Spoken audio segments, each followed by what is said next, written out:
always something.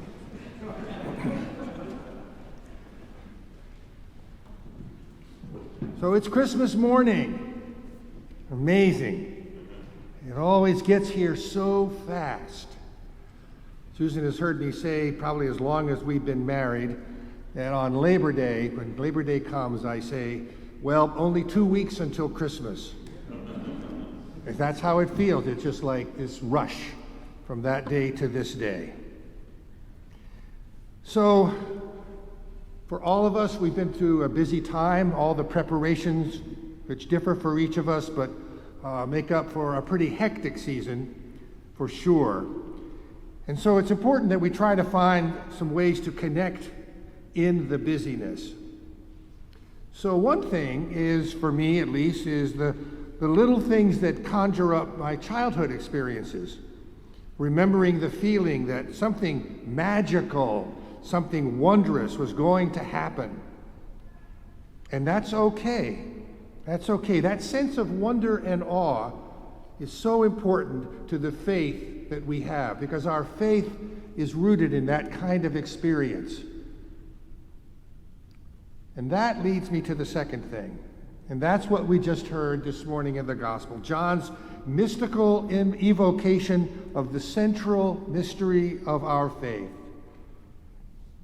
In the beginning was the Word, and the Word was with God, and the Word was God, and the Word became flesh and lived among us.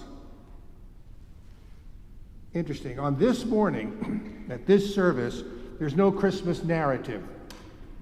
Not the story that we know so well and have heard told again and again. Because John was not concerned with the details of Jesus' birth, with the biographical stuff. John wants us to understand that in the incarnation, something wondrous happened. Something beyond the realm of human experience. The divine and eternal became one with the human and the mortal.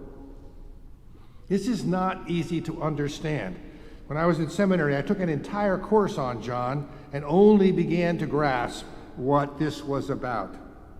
It's theologically rich and complex, and it's certainly not my intention to unpack it this morning. Because it's Christmas morning, and what we want to do is gather as a community, sing the carols and rejoice, and maybe try to recapture some of the wonder that we knew as children. So let me invite you to dwell for a moment in whatever memory of joy and wonder that you can recapture. And let that be a beacon for you as you think about John's words. The Word became flesh and lived among us. Something wondrous happened, and our lives are forever changed. Thanks be to God, and Merry Christmas. Amen.